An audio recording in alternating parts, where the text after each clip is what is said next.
Hello and welcome to UB Stadium. Matthew Coller here along with Sloane Martin as we preview the UB Bulls opener against UAlbany this Saturday. Very exciting, Sloane. Yeah, getting the college football season underway.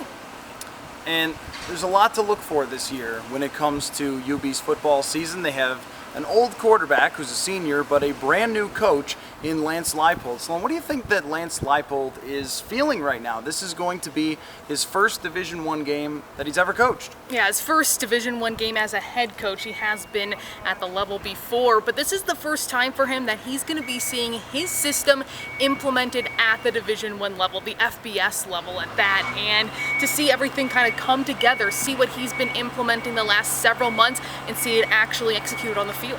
Well, they're getting the final preparations here at UB Stadium for Saturday's 3:30 kickoff. When it comes to Joe Licata, how difficult do you think it is to switch systems in your senior year? He's been with Jeff Quinn for several years now, and they played a no huddle, and now he's got to play a regular huddle and a regular offense. Yeah, that's going to be an adjustment, I think, for him. That's a kind of different pace of the game. I think as a quarterback, you kind of take on a little bit of a different role. You have to communicate differently with the offensive players, but he is complimented all the time for being just a really intelligent quarterback. He obviously does have the experience. He knows what to do under center, and I think the team has a lot of trust in him to implement what the coaches are telling the offense. They're going to have a good running game, too, I believe. Now, they lost some offensive linemen who are seniors, but they still have a quality, very talented running back in Anthony Taylor. And I think if you're Lance Leipold, that's where it starts on offense. Yeah, he averaged, in 3 games last year, had more than 200 yards rushing. He really went on a tear at that point, and it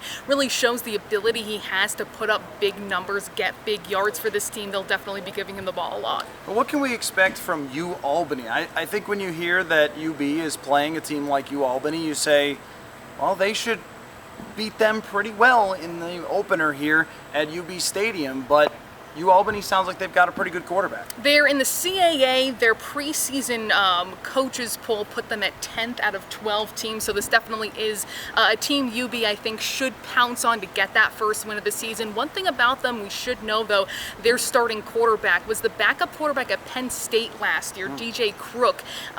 6'1", 215, sounds like a quarterback, right? He transferred, and he was a redshirt freshman last year and now at Albany, so I expect them to probably throw the ball a lot. I guess he transferred over because he didn't think he was going to get a chance because of Hackenberg. Maybe, and that's kind of what you see at these, other Division I schools in the MAC and in it's not 1AA anymore, the FCS as well, which is what Albany plays in. When it comes to the UB defense, last year they struggled at times, and they're going to be facing a quarterback that has Division I talent.